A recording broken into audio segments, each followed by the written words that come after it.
I'm Bob Short, and this is Reflection on Georgia Politics, sponsored by the Richard Russell Library at the University of Georgia. Our guest is Jim Martin, former state legislator, former commissioner of the Department of Family and Children's Services, and a candidate for the United States Senate. Welcome, Jim. Bob, thank you for having me. You were born in Atlanta and grew up in a family of 6 boys. That's correct. That must have been fun. That really was. My parents named us all, gave our first names all start with J. So there were 6 of us: Joe, Jim, Jack, Jerry, Jewel, and Jeff. And we had a house full. And it was a great family, and I'm proud of my brothers. My parents are deceased now, but we had quite a time. My dad was a big Democrat and loved the Democratic Party from Roosevelt. Had started to work as a young man in the Depression, so he was one of those folks who believed in Roosevelt. And so we had a great time, and grew up in Atlanta, and then I went to the University of Georgia. And actually, that was your first political race at the University of Georgia. You ran for president of the freshman class. That's right. Actually, I had been involved in politics in high school. A wonderful woman that I knew in high school, that we were co-presidents of our high school, went on to be quite a figure in Georgia politics as well, Lee and Bud Darden, whose daddy was a Methodist minister. And so we were all active in politics at Northside High School. And that was at the same time that Northside was integrated, so we were part of all that activity associated with the integration of the public schools. And of course, we in Atlanta wanted to be proud of the fact that we were able to integrate without violence. Sounds kind of obvious in today's way of thinking, but in those days there was some concern about violence breaking out when the schools were integrated. So I did that, but then I went to the University of Georgia and ran for freshman class president, and was elected. The red and black that has the story about me being elected also has at the top of the newspaper, Johnny Griffith resigns, Vince Dooley named as head coach. So it's quite a historic red and black that I have framed. I've sent to Coach Dooley. That he's commented on. So yeah, I enjoyed the University of Georgia. I was in what was called the 3-3 program, which is a program where you went 3 years undergraduate, and your senior year of college was your first year of law school, so you could finish an undergraduate degree and a law degree in 6 years rather than 7 years. So I started out in that program and completed it. Good. You also served in the Army. That's right. When I was at the University of Georgia, I started at the University of Georgia in 1963. And at that time, because Georgia was a land-grant college, every school had to have an ROTC program, and you were required to be part of that for at least 2 years. And so I was in ROTC, and then went into what was called senior ROTC, which was a voluntary part component of ROTC, but you got paid $50 a month to be part of that. And so by the time I had finished law school in the 6-year curriculum, the 3-3 program, I was commissioned as a ROTC officer and in military intelligence, and went into the Army. And that was in 1969 when I graduated from law school. And you went to Vietnam. That's right. You know, it's hard for folks who weren't my age at that time to know all how difficult the choices were for everybody, and how people had to respond to the war in Vietnam. Some people used student deferments as much as they could just to postpone the decision to have to go into the service. Some went to Canada. Some people were conscientious objectors. Some people joined the National Guard, which in those days stayed at home. There were no real good choices, because most people my age understood that the war in Vietnam probably was the wrong war at the wrong time. But I went. I was an ROTC officer. I felt I had that responsibility as an American citizen to serve, so I did. I went to the armor school at Fort Knox, and they gave everybody a language test, and they determined that all those folks who hadn't extended their tour for an additional year were really good linguists. And so I went to Vietnamese language school. Anybody who knows me knows that I'm not a great linguist, but that's what the test proved. I went to Vietnamese language school and then served in Vietnam as a military intelligence officer. Good. And you came back to, did you come back to the university? I sure did. What happened was I got to Vietnam. That was in 1971. And so the war, the American involvement in the war in Vietnam was winding down. And there was a program to allow folks to get out of the service early if you gotten back in school. So I got back in the University of Georgia to get a Master's of Law with Perry Centel, who was an extraordinary teacher of law and of local government at the University of Georgia. To get an LLM, as he was the chairman of my committee. And so I went back to the University of Georgia to get an LLM and completed that in 1972. And then you went to your own law practice. No, I had studied, my thesis was Property Tax Reform 1972. So I had studied property taxes and local government law. Of course, Perry Centel, who is the authority of local government law, was sort of my mentor at the University of Georgia, at least certainly in my master's program. And so he was able to get me a job at legislative council. So rather than going into private practice, I went in to work as a lawyer drafting legislation for members of the legislature, and that was in 1972. And so I started basically doing as a nonpartisan professional drafting legislation for the Republicans and the Democrats, the liberals and conservatives, urban and rural, and all those folks. It was a great experience. I did that for 5 years. Speaker Murphy ascended to the speakership in 1973, so my involvement in the legislature and state government kind of parallels Speaker Murphy's tenure as Speaker of the House of Representatives.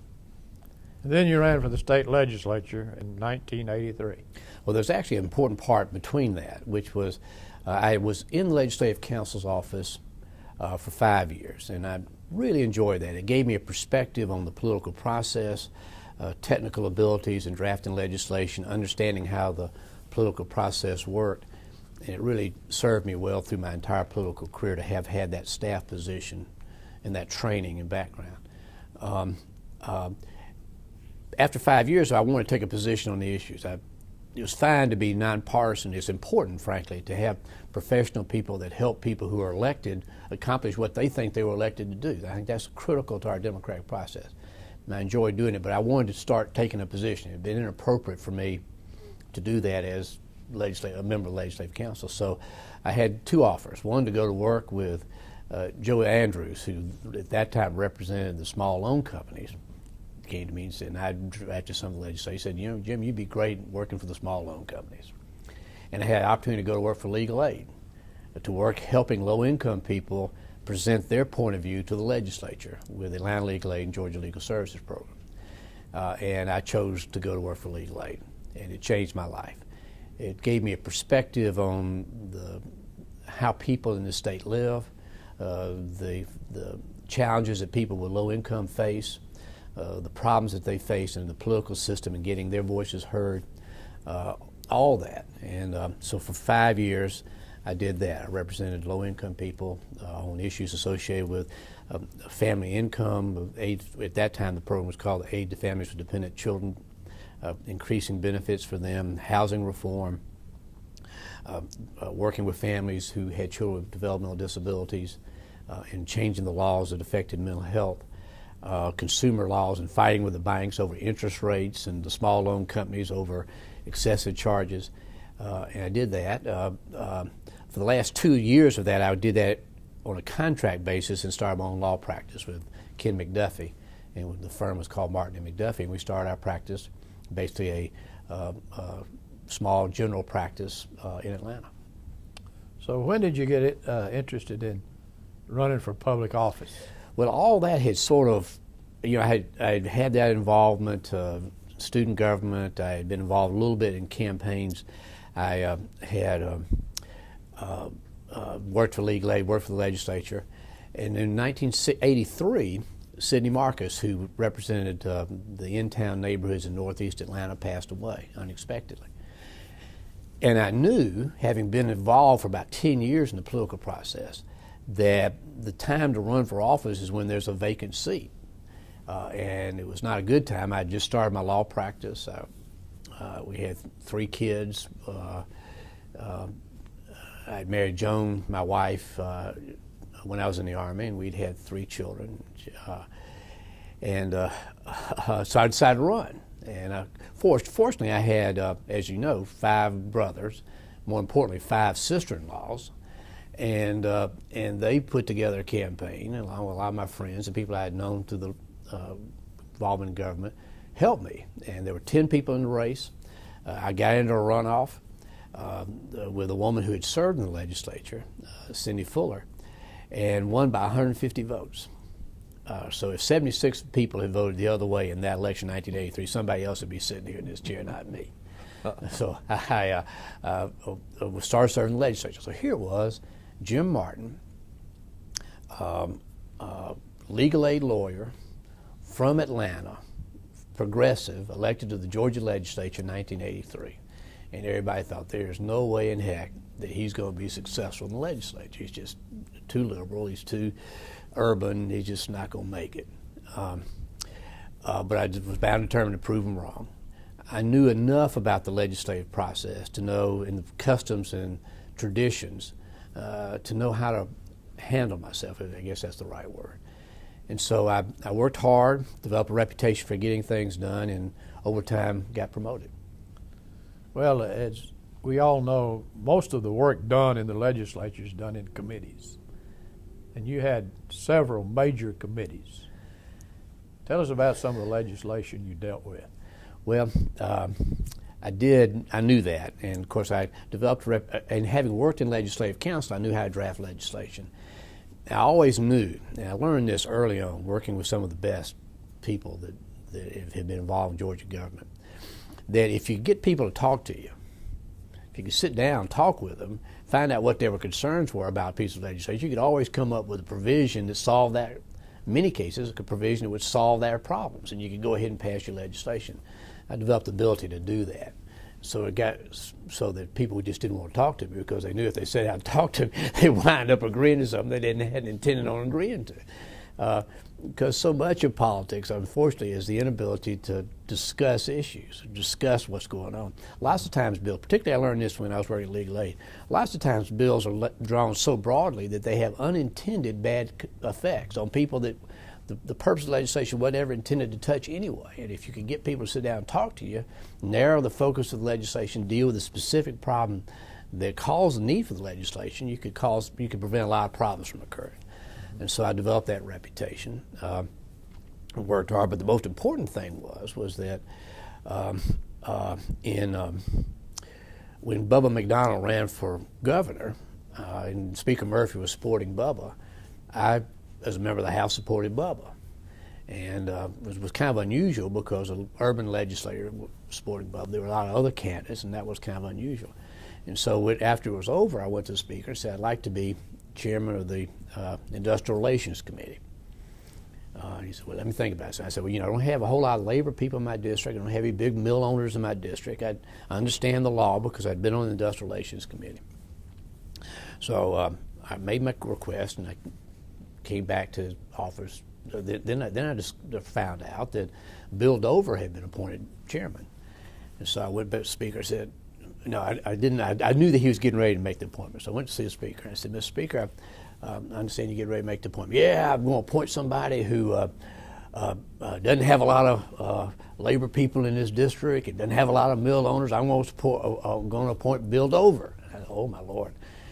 So I kind of composed myself. I said, well, Mr. Speaker, can you appoint me to the Appropriations Committee? And then I left and sort of dejected, and I got to the legislature the first day and discovered I was on the Appropriations Committee. So I developed a reputation, or worked hard on the Appropriations Committee. And by the time I supported Bubba McDonnell, I'd been on the Appropriations Committee long enough that I got appointed chairman of the Human Services Subcommittee of Appropriations, which is a position I really enjoyed because it allowed me to understand how government impacts the people who receive services from the state, mental health services, public health services, income benefits services, family protective services, Medicaid, all that. And I held that position for a number of years until I was appointed chairman of the House Judiciary Committee. And when I became chairman of the House Judiciary Committee, I knew I couldn't do both because they were too big responsibilities, so I gave up my position on the Appropriations Subcommittee. Before that, I had served as chairman of the Ethics Committee and as chairman of the MARTOC Committee, but the important committee was the Judiciary Committee. And that was the last 4 years I was in the legislature. I was chairman of the House Judiciary Committee. Tell us about Speaker Murphy. He was an extraordinary human being with great compassion. I wasn't close to the Speaker. I considered him my mentor and friend, but I wasn't a personal friend of the Speaker, so I'm not talking as a buddy. But I had great respect for Speaker Murphy. He certainly was my mentor, somebody that I looked to for advice and assistance, and he was very generous to me in appointing me to important committees in the legislature.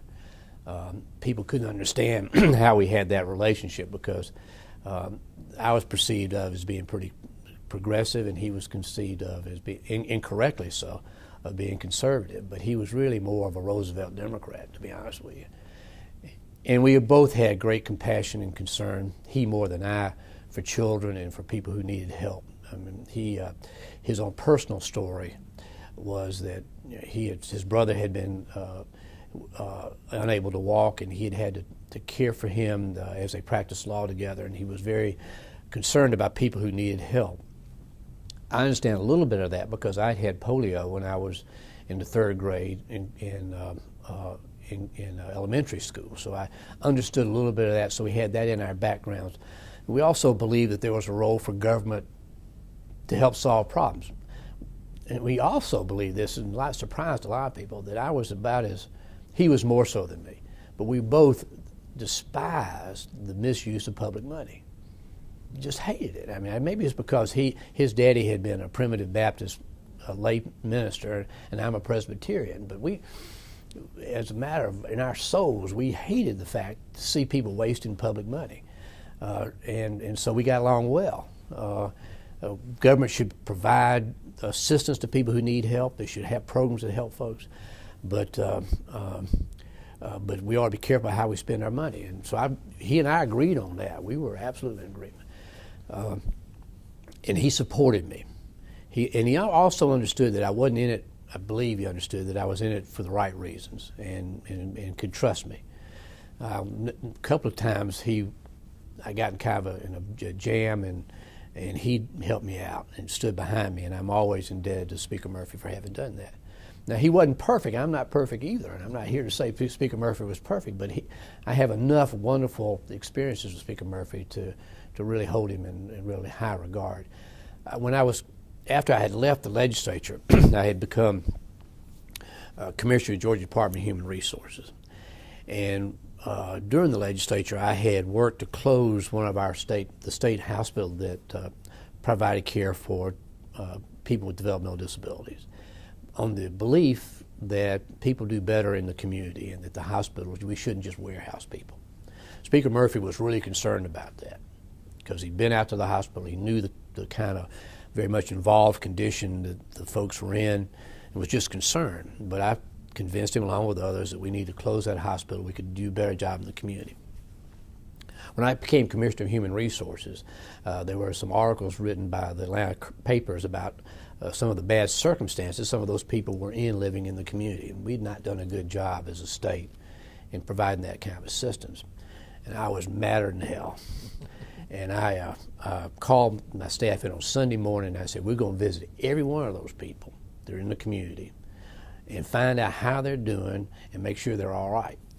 And as a result, we had to change 100 placements, about 2,500 or so folks out in the state, and make corrective action on about 100 more. On Monday morning, I went in to see the Speaker. I said, Mr. Speaker, you have every right to say I told you so. I'm here to tell you I'm taking action to try to fix this problem, but I just want to let you know that I wouldn't be surprised or if you were to make it be known that you had opposed this. And Speaker Murphy said, "That's not the way I work, son." He said, "You fix the problem and I'll support you." And so, I mean, how can you not love a person like that? There was another time when Governor Miller, whom I have great respect for, I always disagreed with. We fought each other, but I always had great respect for Governor Miller. Governor Miller came up with this idea. He'd found out at some conference that some states had used managed care to operate their Medicaid system. And he just had that in his mind that he was going to do managed care. That was the way he was going to operate. And so the managed care proposal that was made was going to be that no public hospital like Grady could participate in Medicaid. Well, the truth is that Medicaid, the Grady Hospital, the public hospital in Atlanta, couldn't operate without Medicaid. And so I went and see the Speaker and said, "Mr. Speaker, I got this bill here that allows Grady Hospital to participate in this Medicaid program.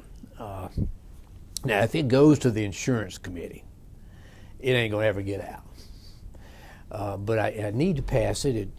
It will allow Medicaid to participate in it. It doesn't mess up the thing." And the Speaker looked at it just like I'm looking at this cup of coffee. He wasn't reading it, just looked at it and said, "You know, son, this doesn't look like an insurance bill to me. It looks like a health and ecology bill." And he assigned it to the Health and Ecology Committee, and that's how it passed. So those are the kind of things, relationship I had with Speaker Murphy, that made me realize what a great contribution he made to the state. He was often criticized for favoring rural areas over cities like Atlanta and Augusta and our bigger cities. You're from Atlanta. Do you feel that criticism was justified? No. It was a complicated time in state government during those days.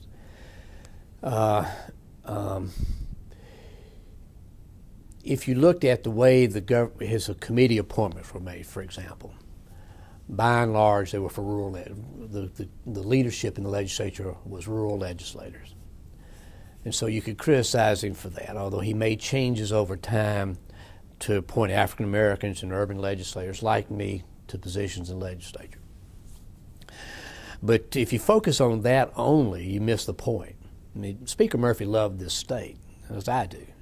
And sure, you have the sense of place and your loyalties to your region, but Speaker Murphy understood that the problems of the state are state problems, and that we're in this together, and that the rural areas need the urban areas in order to provide the economic support for the state budget, job opportunities.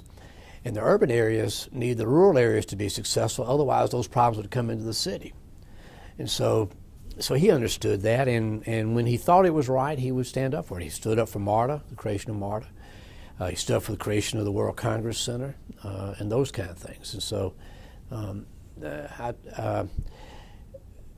I think he was fair. To Atlanta. To Atlanta. Right. Who are some of the other more effective members of the House? Well, there were a whole. I know I'm going to leave somebody out, so I hate to do this, but I'm going to try. Let me rephrase it. Let me answer the question. The people that I looked up to, maybe that's another way of saying it. That's better. That's a better question. People that I kind of tried to follow. Robin Harris was one. I knew him mainly after he left the legislature when I was working at Legal Aid. We were trying to deal with consumer issues. And he and I disagreed on a lot of things, but we agreed that there comes a point where there needed to be a regulation of the financial institutions and lending practices to keep people from being preyed on. And so we agreed about that. But he was hard-working, smart as a whip, and did his homework, and had a quiet way of approaching problems, which was much more powerful than a shouter. Sidney Marcus, of course, was somebody that I had great admiration for, who held this position before I did, but held my legislative seat before I did.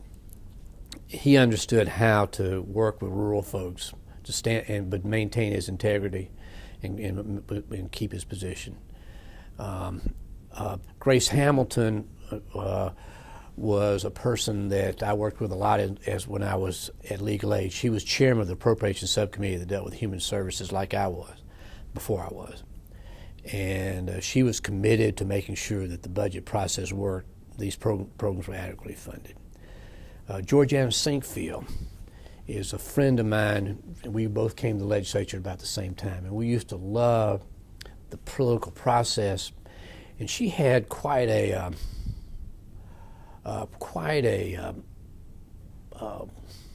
resolve, courage, I guess is the right word. And we used to get into all kind of trouble. One year, Governor Miller had come back from another conference and was going to have welfare reform. This was before Bill Clinton had welfare reform. We're going to have welfare reform. And he proposed all this stuff. And Governor Miller always had this idea. If he was going to do the welfare reform, he had to do it one step better than everybody else. So his was kind of a draconian welfare reform legislation. In hindsight, probably not as bad as it seemed at the time. But Georgiana, I thought, was awful. And so we fought him tooth and nail about it. And we got down to the it was the last bill on the last day of the session. Governor Miller's welfare reform package had been his bill the whole session. We were tied up in a conference committee. Speaker Murphy said, "You and Georgiana, y'all go ahead and just do it." And so we were sitting there. It was about 9 o'clock at night, and who was it? I guess it was Mark Taylor, Charles Walker, and one other member of the Senate. I can't remember who that was. We're on the Senate side, and it was Thurber Baker and Georgiana and me on the House side. And Mark or somebody said something not nice. I forget what it was. And I nudged Georgiana and said, "Let's walk out." So we got up and walked out, and Thurber didn't know what the hell to do. He was the governor's floor leader. We were walking out, so he walked out with us. I said, "Don't worry about it. We got it taken care of. I've got the conference committee report already drawn up. We just come back, and they're just not going to get any more out of this." And so we went back, and the conference committee report was put on everybody's desk. Larry Walker had come in, who was now the majority leader. He said, "What's going on? We've all tied, everything's been done, and y'all got to get this thing resolved." I said, "Don't worry, Larry, we got it taken care of." And so we agreed to a conference committee report that went back to the original House position, or very close to it. And the conference committee report was printed. And as you know, generally the conference committee report has the bill attached to it.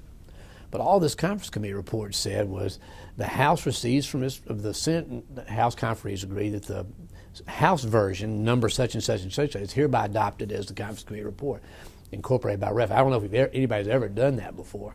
So everybody was looking at this piece of paper, what in the heck it was, but they knew they had to pass a welfare reform legislation for Governor Miller. So Georgiana Sinkfield is a woman of great courage that I have great admiration for. Larry Walker, I've already mentioned, was very, very good at bringing people together, at developing consensus, working with people. Terry Coleman and I were good friends because he was chairman of the Appropriations Committee when I was on chairman of the Appropriations Subcommittee. Mary Margaret Oliver and I share same interest and work together. Nan Orrock is another urban legislator that I have great admiration for. The three of us also got in a lot of trouble over time on unemployment compensation benefits and trying to make sure that those programs were adequately funded and that the laws were fair. I worked well with Republicans. Jim Tysinger and I were good friends. I used to draft his legislation when I was at Legislative Council. Now, he and Jim Tysinger and I are probably as far opposed on in the legitimate sort of philosophical politics in the old days when they talked about conservatives and liberals and that really meant something as anybody, but we were great friends. He had worked for Westinghouse where my daddy had worked, and so I knew him from that. His daughter had polio, and so I had worked with him on drafting the legislation that allowed people who couldn't drive a car to get a look-alike driver's license so they could get their checks cashed and stuff like that. So we stayed friends. The first person I appointed to a subcommittee when I was chairman when I was chairman of the MARTOC committee was Jim Tysinger. I went to check with the speaker first. I said, Mr. Speaker, I want to appoint Jim Tysinger to the subcommittee at MARTA. But so Jim is somebody I admired. Johnny Isaacson is somebody that I knew at the University of Georgia and worked with. I worked with Sanford Bishop a lot, the wonderful congressman. So there are lots of folks. I know I've left out some, and I won't kick myself for not having remembered everybody. But one of the things that that I've discovered about the legislature, as I mentioned all these folks, is, and Adlai Stevenson, I think, was the one who said this more articulately than I'm going to say it, is the legislature, you can't really expect the legislature to be any better than we are as a society. In a certain sense, the legislature represents the good and the bad in all of us.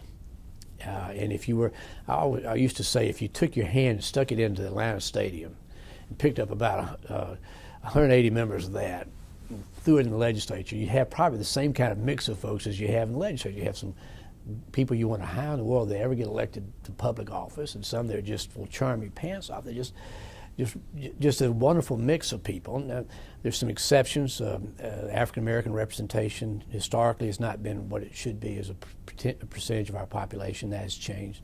The number of women needs to increase. But with those exceptions, it does kind of represent who we are. So I really enjoyed the experience. I enjoyed people. Paul Coverdale is another person that I had a great respect for because we shared constituencies. I was in the House and he in the Senate. There are lots of great people who are in the legislature. The Fulton County delegation, tell us about that. Fulton County,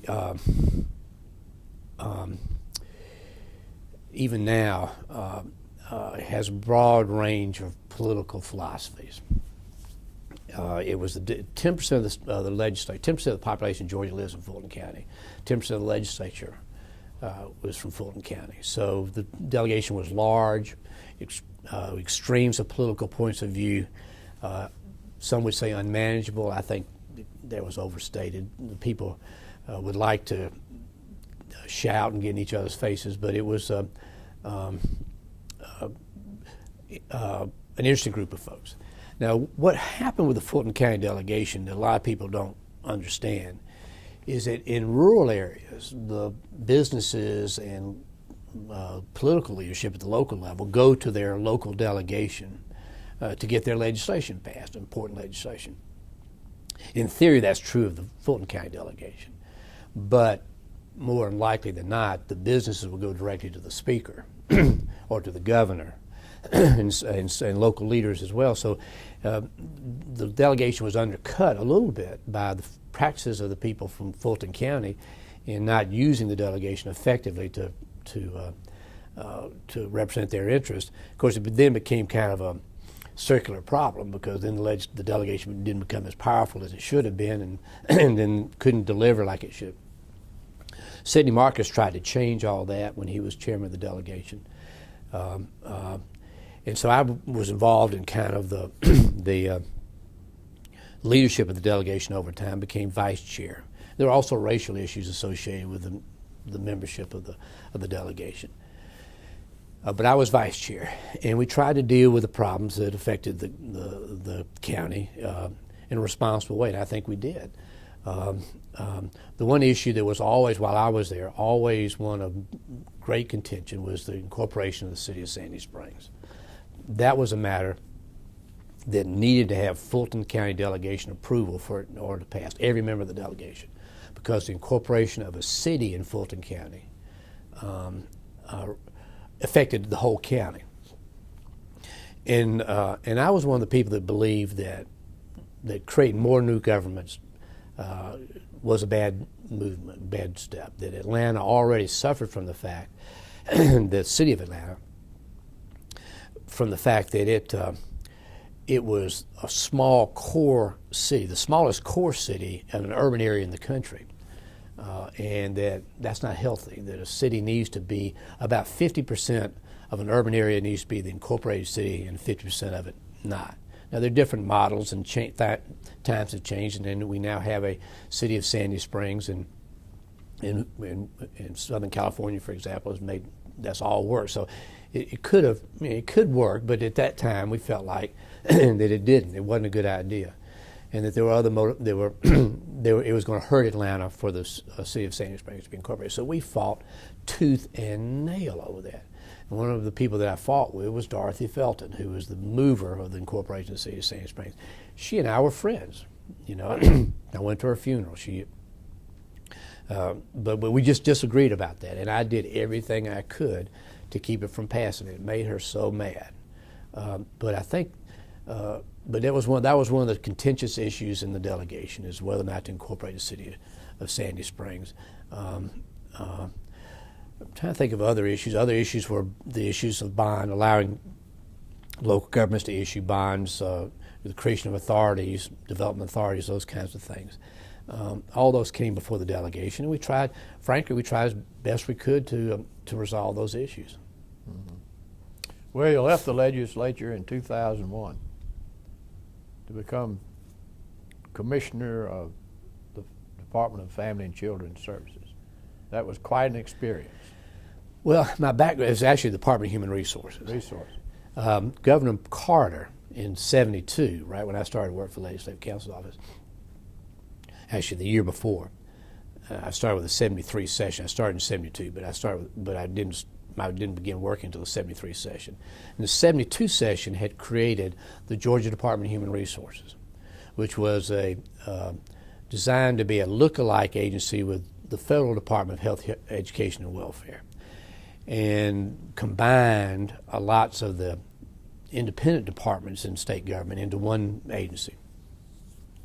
And I had been a big believer in that. I thought that was a great idea. I understood why it was created, how it was created, and had been involved with it for a long period of time. In 2001, when Governor Barnes was governor, he called me, and he said, "Jim, the Commissioner of Human Resources has stepped down, and I just want to let you know that we're going to do a national search, and just want to let you know." Generally, you make those kind of phone calls to people that are going to give you trouble, to let them know, so they can't argue with you about not having let you know about it. Well, I thought just a second. I said, "Well, Governor, I think that's right. I think you need to do a national search, but I want to apply." And it was almost like the phone had gone dead. Governor, are you there, Governor? And I also was, surprised me as well. I said, I don't know why I said it. I really, to this day, I'm not sure why. And he said, "Let me think about it." So, a week or so later, Bobby Kine calls me up, who was the governor's executive secretary. I said, "Jim, what in the heck are you doing talking about applying for the Department of Human Resources?" I said, "Well, that's something I've always interested in." He said, "Well, lawyers don't make good administrators." I said, well, Bobby, when I was at Legislative Council, I went to Georgia State at night and got an MBA in management. I've got an MBA in management. And he said, "Well, let me think about it a little bit." So then they called me back. I use that story to tell people who work on their MBA that I'm here to tell you that having an MBA does make a difference, because it made a difference in my life. And so Governor Barnes appointed me, but he wanted me to stay through the special session that dealt with reapportionment. So I agreed to stay with him in the special session through reapportionment. Got really ugly, tough. And one of the votes at the very end was whether to adjourn or not. And the speaker wanted to adjourn, and Governor Barnes wanted us to stay in session to get the thing resolved. I voted with the speaker. And I called up Bobby. I said, "Bobby, look, I had to vote with the speaker. If y'all need to withdraw me being Commissioner of Human Resources, go ahead and do it." He said, "No, we want you to stay, but we want you to resign right now." So I resigned, and Speaker Murphy came up to the swearing in up in the governor's office, and I was appointed. That was 2 weeks after 9/11. So the state economy declined dramatically. It was a historic decline in state revenues. So rather than doing the kind of things that I really had wanted to do in DHR, I really had to work just to maintain the programs. We had to reduce the program, the department's budget, by $150 million in a relatively short period of time. Mm-hmm. We did it quickly, and I'm really proud of the way that we did it, because we were able to do it in a way that preserved the programs, made some changes that made some sense. Certainly some people were affected, but we really mitigated, and I'm really proud of that, working with the Department of Human Resources people, mitigated the impact, made difficult decisions. It was a great job, best job I ever had. I loved working with the people at DHR, dealing with the problems that they had, making decisions. Every day was a new crisis you had to deal with. Had support from the governor and from Renee Blumenthal, who was the governor's policy director in the area of human services. And was rocking along, getting things going on pretty well. And then Governor Barnes was defeated. And I said, oh my Lord, what am I going to do now? I had thought that I had given up politics when I became commissioner of the Georgia Department of Human Resources. I thought that I had gone into another phase of my life. But Governor Barnes was defeated, and we went to this breakfast that Governor Perdue had. All the agency heads. We all went, what in the world's going to happen? This is breakfast night, had eggs and bacon and all this kind of stuff. And he gets up, he's making his speech. I don't remember any of his speech except for this line. And in order for me to be able to make a clean start with my government, I expect all of you to submit your resignations. And we all gulped on the eggs. And so I knew that the Commissioner of Human Resources is not technically appointed by the governor. He's appointed by the Board of Department of Human Resources, although the governor makes that decision. So I submitted my resignation. It was something to the effect that upon the vote of the Board of Human Resources, I hereby submit my acceptance of my resignation by the Board of Human Resources. I submitted it, and Governor Perdue didn't take it, and I stayed on for a year. We had the same financial problems, worked really hard to make sure we could continue programs. Had the support of Governor Perdue. Unrelated to the Department of Human Resources, the Senate had become Republican. And so, unrelated to the Department of Human Resources, but directly impacting the Department of Human Resources, the Senate, in the session, I guess, in 2003, had failed to confirm the nominations of a number of board members. And so the Attorney General issued an opinion that said the board of all these boards, including the Board of Human Resources, the members do not continue in office beyond their term. We all thought that a member of the Board of Human Resources continued in office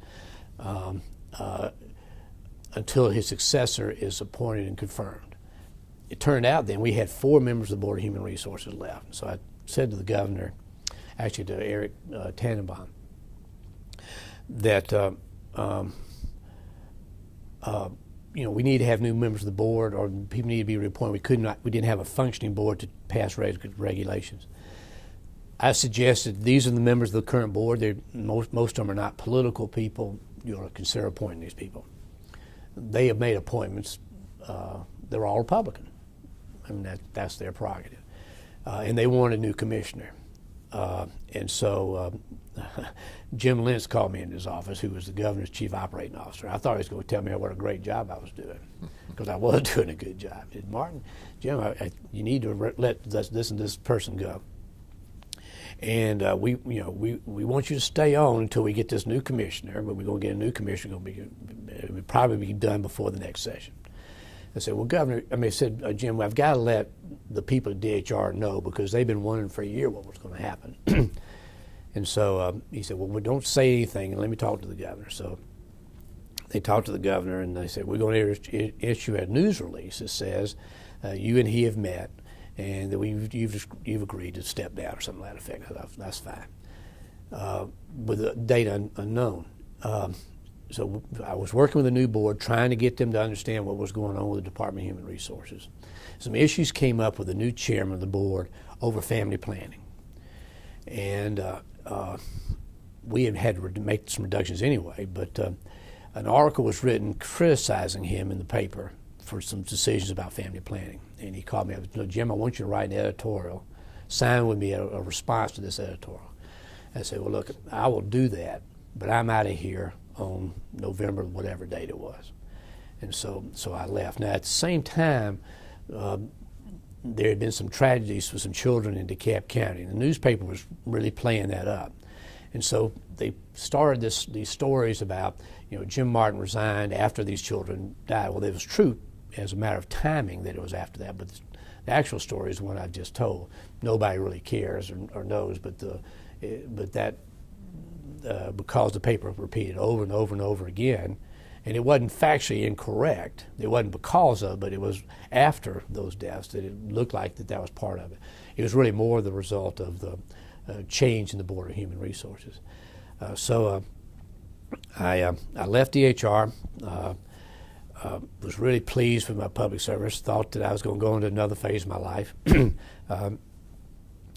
decided I could either travel or be fired by being travel. I could either stay at home being fired, or I could travel being fired. So I decided we'd go around the world, which we did, which I recommend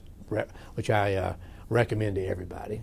We went to New Zealand, to Australia, went back to Vietnam, went to Istanbul, to Turkey, where I had been an exchange student when I was in high school, Paris, and then back home. As I was coming back, I was having some discussions with the new Public Defender Standards Council, the new Public Defender program in the state, about going to work for them. And so when I came back, the day I came back, I started to work with the new Georgia Public Defender Standards Council as the chief legal officer, and did that for 18 months. And that program had been enacted in 2004 by Speaker Coleman, but it had not been funded. And my job was try to figure out how in the world to get it funded.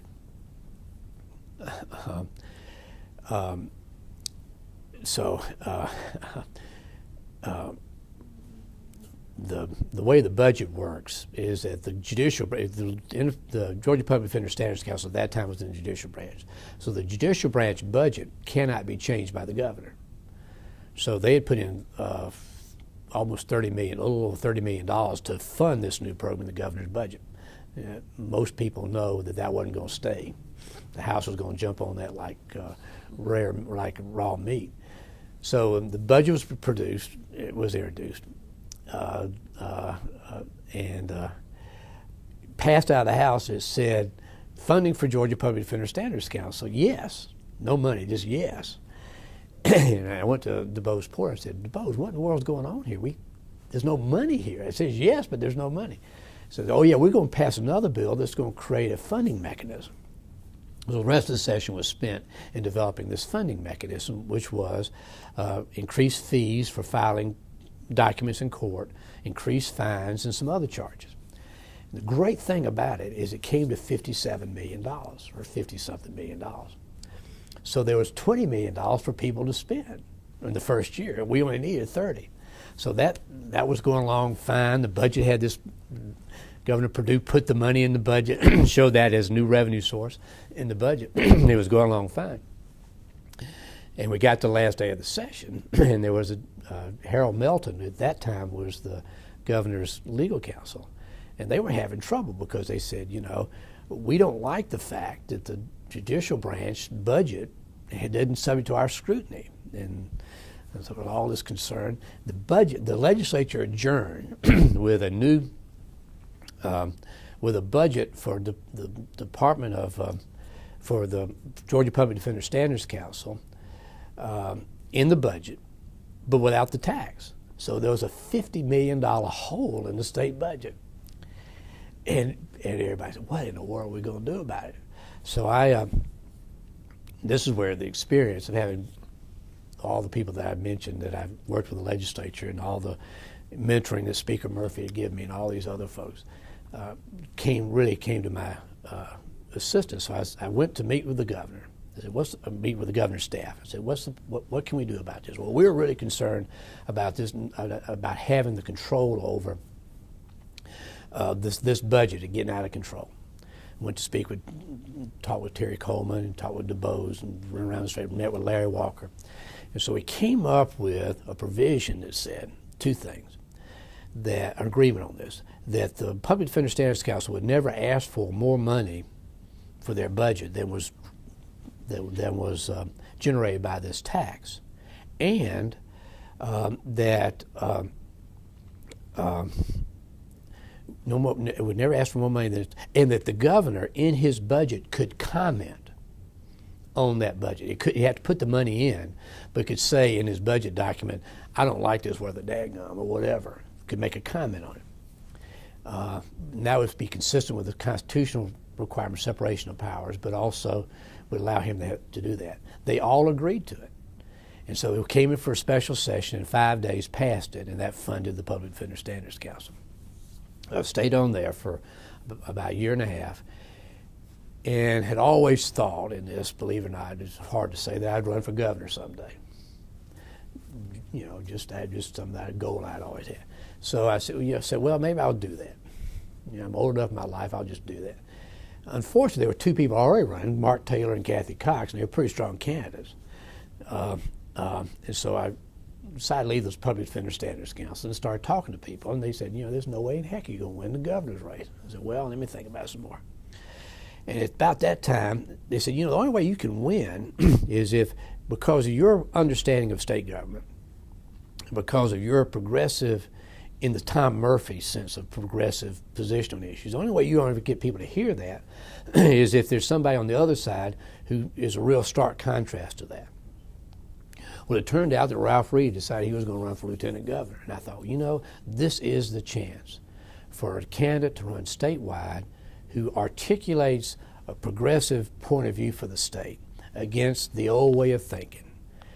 And I'd have a chance. So I left the Public Defender Standards Council, decided to run for lieutenant governor, and learned a lot in that process.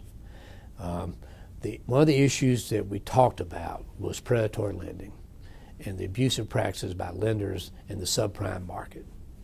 And if the issues that have developed after that in the last year or so, in 2008, 2007, 2008 had occurred in 2005, 2006, I probably would have got elected because I was absolutely right. Practices were predatory. People were getting into mortgages they couldn't afford. People were refinancing their houses. But I didn't win. It was a great run. Ralph Reed didn't win. Ralph Reed didn't win his primary. I won my primary, a very tough primary where I was accused of everything possible, including being in favor of rapists. It was a terrible primary. The Democrats need to figure out how we can avoid that. Did a little bit better than Mark Taylor in the general election, but didn't win, 42% of the vote. And was fine with that. I really wanted to be lieutenant governor, thought I could make a difference. And so then I went to, took another trip, went to Italy, enjoyed that for about a month, thought about it, had a chance to read Arthur Schlesinger's book about Robert Kennedy and his time and some other books, and really had a chance to think about things. Came back and went to work at the Andrew Young School in developing the Master of Public Administrations program there. Realized that I had only been involved in amateur politics, that academic politics is professional, and that this politics is nothing. But that was fine. I enjoyed it. It's a great school, great people, enjoyed it. That's at Georgia State. At Georgia State University. But some people came to me and said, Martin, you did such a good job in lieutenant governors, right? Won't you think about running for the Senate? And I said, you know, there's no way in heck I am going to run for the United States Senate. You know, if and people kept coming to me, but finally I agreed to I did two things. One, I met with a guy named Drew Weston, who's written a book about how Democrats talk about issues. And the premise of his book is that Democratic issues, the kind of things I've talked about, been involved with, people won't. Just Democrats haven't known how to talk about it. And they scare people and they make people feel like they don't really understand where they are.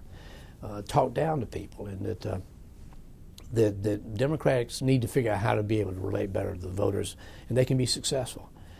And the second thing is the Democratic Senatorial Campaign Committee asked me if they could do a poll to see how I would stack up against the incumbent United States Senator. And it turned out that the incumbent was not, had not used his incumbency very effectively, was not well known or well liked. I mean, had favorable ratings, but not as high as, not over 50%, which is something you really need to have.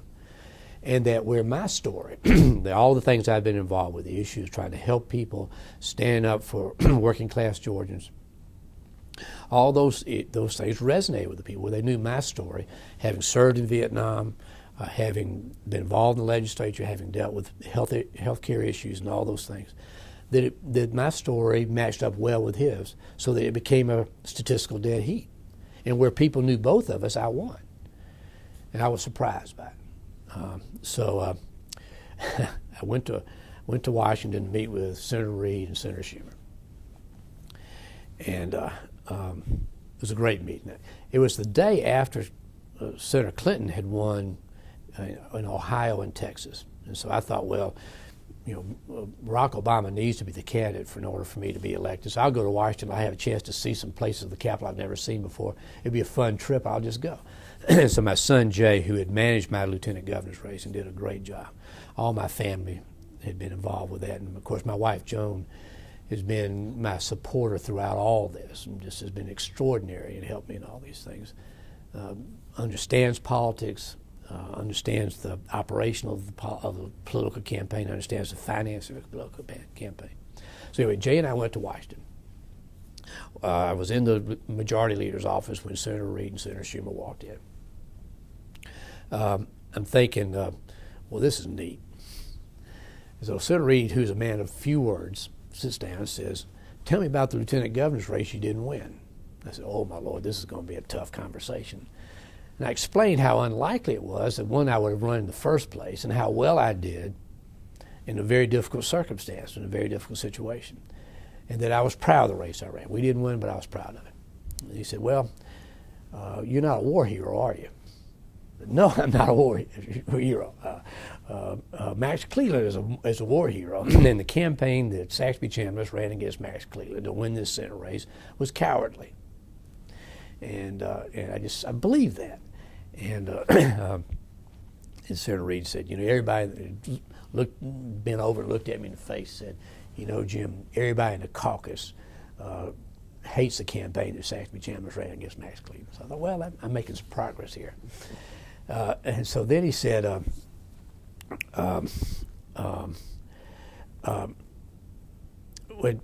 that says something to the effect, I really like my job at Georgia State. I like this. I'm not sure I really want to do this. And Senator Reid then looked at me, and the only smile he did the entire time, a smile came over his face. He said, "This is a better job," which was true. I knew.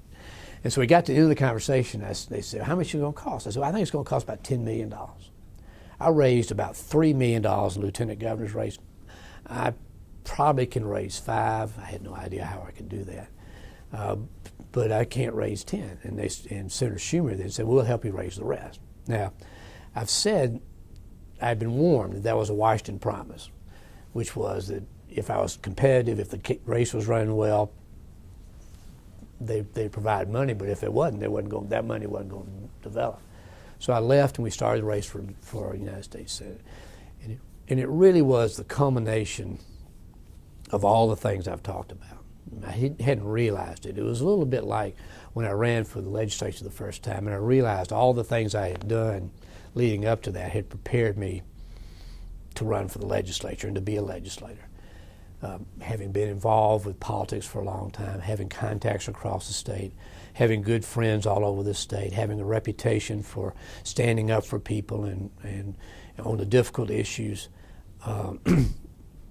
loving this state, understanding that it's not either or, it's not urban versus rural, we're all in this together. All those things I just understood, I learned over the process of my political career. And so we started our campaign. And right out of the box, we surprised everybody about how much money we could raise, which is the hard part of politics. Staying on the phone, Bob, calling people, asking for their money, asking for a specific amount of money, all that, and you just hate to do it, but you've got to do it in order to win. And you frankly got to do it in order to be a legitimate candidate, because if you're not willing to ask people for help, you ought not be running in the first place. And so we did well. We worked hard at it. We talked about what I had done before, and then all of a sudden the economy nosedove. It took a nosedive, I guess, is the best way to say that, because of what I had known was going on, which was the economic reality of the financial paper that was being generated by the speculative boom in housing was going to bust. There was no way that that was going to be able to be sustained. And that people were making lots of money off of it, but it just could not be sustained. And the responsibility was with the federal government for not having overseen the financial markets that created this problem. And the election changed. Because I could articulate that. I had a record of having taken positions on this before. I understood the issue, and Saxby had no response. His response was, well, the free enterprise system can take care of itself, and that we hadn't really done a problem, and people shouldn't have borrowed this money. That's probably not exactly the way he was described it, but that was the way it was kind of being talked about. And I ran on that issue. I had gotten through my primary by staying on my message, which was that my opponent had voted for George Bush twice. And there was no other issue I needed to raise other than that. And I'd gotten through a very difficult primary using that. The same thing happened in the general election. We ran on the idea that there is a role for government, like I'd said earlier. There's a role for government in helping people. There's a role for government in protecting our free enterprise system from abuses, and that Saxby Chambliss had not been there to protect us and those kind of things. And we ran. That was what I thought a legitimate campaign on a legitimate issue, difference in philosophy. I believe that there's a role for government. Saxby believed there wasn't. I also believe that in Georgia that we are much more concerned about our fellow Georgians than our leaders have led us to believe. I mean, that we really do want to have quality health care in this state. We do want to have a good economy for everybody. We do want to have good education, and the government has a role to do that, and a role in that. And I tried to articulate that as effectively as I could. I looked at some of the writings that had been done, and referred in the later part of the campaign to the fact that, and this is what George Tyndall had said in a book he had written, that James Cobb mentions in his introduction to the New Georgia Guide,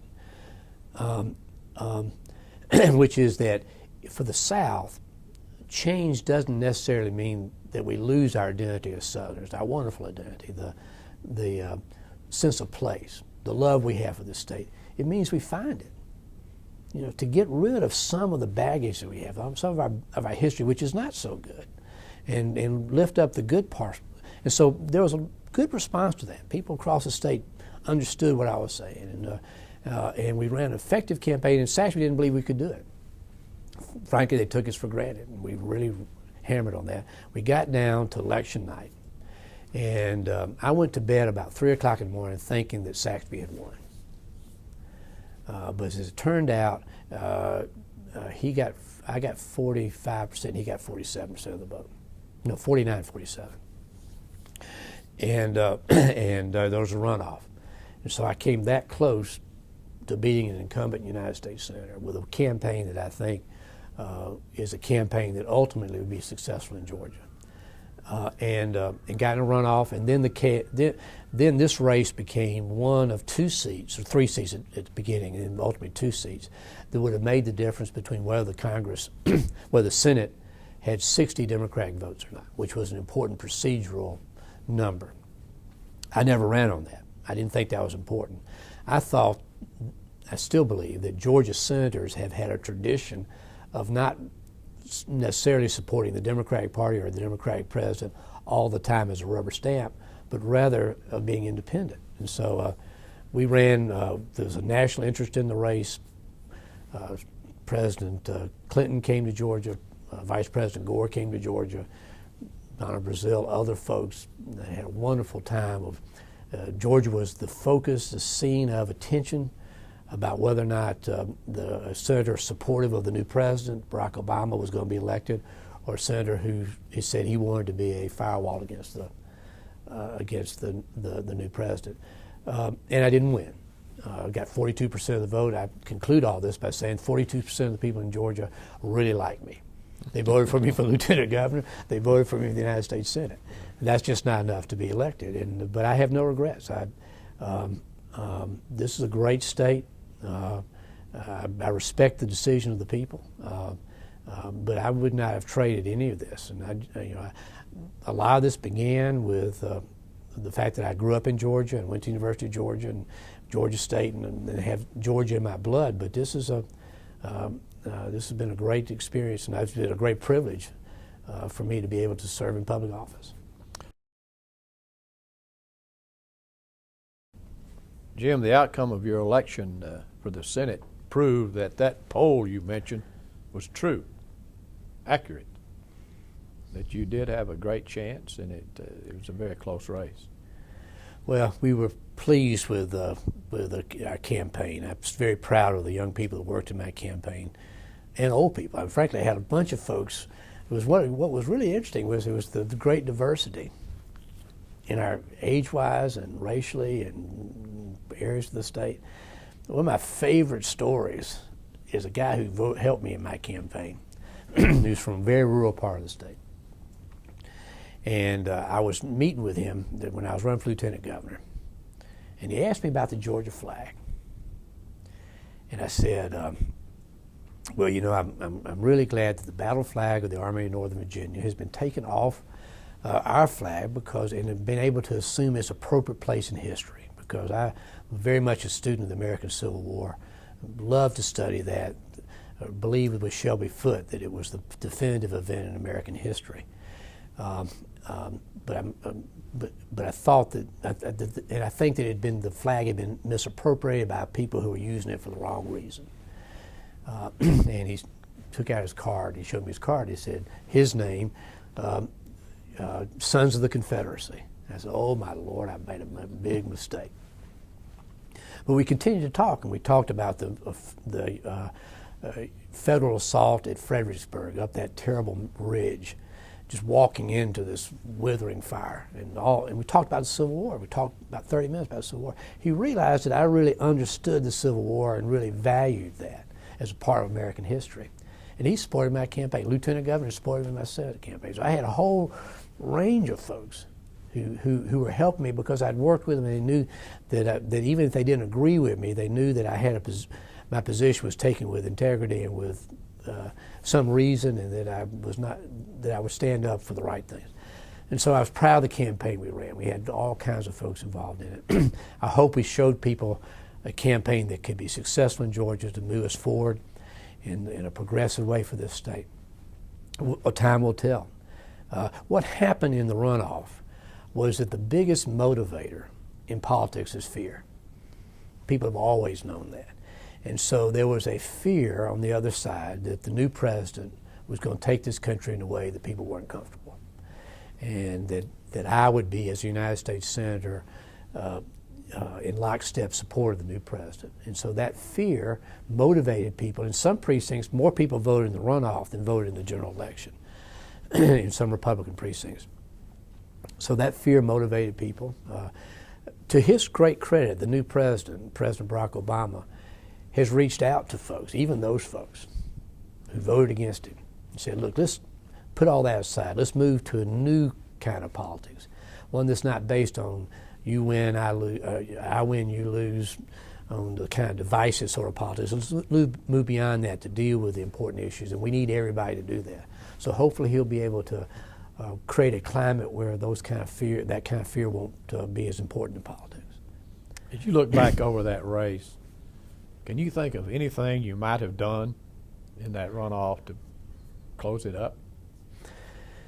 Well, I've thought about it a lot. And there'll be a lot of people who will analyze the race and come to different conclusions based on their own perspective and their own agenda. The reality is that Republican voters are more likely to turn out in a runoff than Democratic voters. That's a historic fact. Why is that? Well, there's lots of different reasons. I think Buddy Childers probably had the best idea when he created early voting. His assumption was that working people have trouble taking off work to go to vote. So the easier it can be to vote, the more likely it is that Democrats or working people whoever working people are going to vote for, that those candidates will come out better. And so you had a fixed day, one day. You have some early voting, but not the kind of early voting we had in the general election. and Republicans vote more, or more likely to turn out in those kind of races. There was concern about the fact that there would be a veto-proof Senate. Now, I tried to, and I believe this, but I also tried to dissuade that, to dissuade people from that point of view, because I understood this seat. You know, when the Senate was created, they wanted to have 6-year terms, so they had to have staggered voting. So one class was elected for 2 years initially. One class was elected for 4 years, and one class was elected for 6 years. Well, this is the Class 2 seat, and it goes from, it begins with Archibald, Abraham Baldwin, through Richard Russell, through Sam Nunn, and through Max Cleland. Those are the people who are in this seat. So I use that as an example to say, and Robert Toombs was one of these. So there's a history of this particular senator, if you allow me this analogy or this concept, of being independent, you know. And so the best thing, and I always say this, the best thing a Democratic senator could do for a Democratic president is to disagree with him when he's wrong. Because a Democratic senator, or a Republican senator for that matter, a senator of the same party as the president, has a special responsibility and ability to disagree with the president, because it's not out of politics, it's out of opinion about an issue or a matter. And so I thought that it'd be inappropriate for a senator, for me to go to Washington, for example, to be a rubber stamp for Barack Obama or any other president, although I supported many of the things he was talking about. I used the example of the war in Iraq, which I believe there should not have been a legislative timetable for ending the war in Iraq. I believe we should get out, make the policy decision to get out, and let the commanders in the field do that. But I disagreed with Barack Obama initially when he was more strong about a date to get out, and other candidates. Now, there's a difference between now, him as commander-in-chief, he has every right to set a date, because he's not really a legislator, he's the commander-in-chief. That's different. But as a legislator, I think that was wrong. So that's an example. But people didn't understand that. They were afraid that I believe I would be more of a rubber stamp for the new president. Now, any governor that I've served under knows that ain't the case. But you know, so I think there was that. You know, the money is always a problem. We raised a heck of a lot of it. We raised over $7 million. We raised $1 million a month, and we got outspent dramatically. I'm not sure we could have raised more money. I'm not sure we could have been the same campaign if we'd raised more money. Some people say I got in too late. Probably there's a good and a bad to that. If I got in earlier, there'd been more controversy, more, negative campaigning and stuff. So I'm not sure. I think I probably there's an advantage to getting in late. I just don't know what would have made the difference. I think I do know this. I need to win without a runoff, and we came real close to doing that against an incumbent United States senator. So I'm really pleased with that. Well, you certainly had the support of most of Georgia's principal Democrats. I sure did. I really was honored to have that and appreciative of that. People whom I had known over the years, worked with, really came out and helped. And what was really wonderful about this race was there had been a sense in Georgia for some period of time on the national level that we couldn't compete. And that when we became competitive, a lot of people were reinvigorated about being involved with the Democratic Party. So I think that's a positive thing. People were more than generous financially and with their time and with their help in this campaign. We tried to build a grassroots organization around the campaign that the Democratic Party can use. I'd like to ask this question.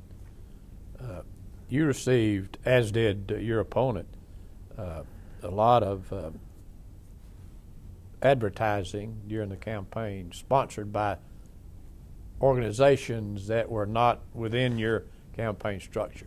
Is that effective? It was not in my case. Well, it's hard to say. Some of it was effective and some of it wasn't. Whether on balance it was more effective than not. It's true that that local support is based in part on whether or not the national people take you seriously. And so without the support of the National Democratic Party, the Democratic Senatorial Campaign Committee and the Democratic Party at the national level, I wouldn't have gotten the support I had in Georgia. One of the questions I was asked was, when is the National Party going to come in and help you? That said, the first ad, independent expenditure ad, the Democratic Senatorial Campaign Committee, was a disaster. They raised the issue of the fair tax, which Saxby Chambliss inexplicably to me is in favor of. It's a bad idea. It wasn't part of the campaign. The economy is the issue. How we go about getting this economy growing again, how we go about solving the financial institutional problems we've got and the regulatory issues.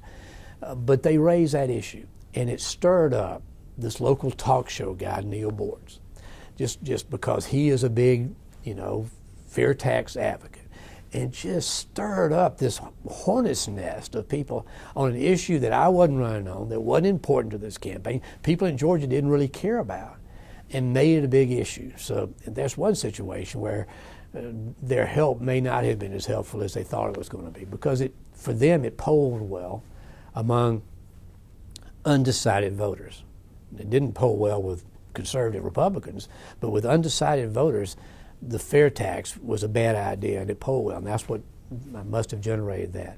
There's a federal prohibition against our campaign, or my campaign, coordinating with or even communicating with the, quote, independent expenditures part of the Democratic Senatorial Campaign Committee. So we couldn't communicate with them to say, directly to say, stop that ad. That's the craziest thing. That's not helping.